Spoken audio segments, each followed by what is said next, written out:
നമസ്കാരം.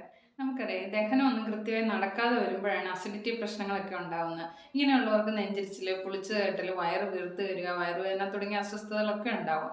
ഈ പ്രശ്നങ്ങളെല്ലാം കുറയ്ക്കാനായിട്ട് ആഹാരശേഷം കഴിക്കാവുന്ന ചില കാര്യങ്ങളുണ്ട്. അവ എന്തെല്ലാമാണെന്ന് നോക്കാം. ഒന്നാമതായിട്ട് ആഹാരശേഷം ഇഞ്ചിയിട്ട് തിളപ്പിച്ച് വെള്ളം കുടിക്കാം.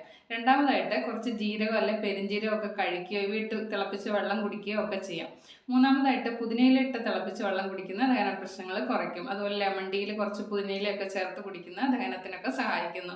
കൂടാതെ പുളിച്ചുകെട്ടലൊക്കെ തടയുന്നു. അടുത്തായിട്ട് ഇഞ്ചിയും വെളുത്തുള്ളിയും നീരെടുത്തിട്ട് കുറച്ച് ഇന്ദുപ്പും തേനും ചേർത്ത് കുടിക്കുന്നത് നല്ലതാണ്.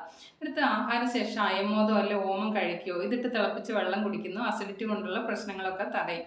പിന്നെ പ്രത്യേകം ശ്രദ്ധിക്കേണ്ട, ആഹാരം കഴിച്ചതിന് ശേഷം ഒരു അരമണിക്കൂറിന് ശേഷം മാത്രം ഇതുപോലുള്ള വെള്ളം എന്തെങ്കിലും കുടിക്കുക. ഇതിൽ നിന്നൊന്നും കുറഞ്ഞില്ലെങ്കിൽ, ഇവയൊക്കെ ചെയ്തിട്ടും കുറഞ്ഞില്ലെങ്കിൽ, അസ്വസ്ഥത തുടരുന്നുണ്ടെങ്കിൽ ഒരു ഡോക്ടറുടെ സഹായം തേടുക.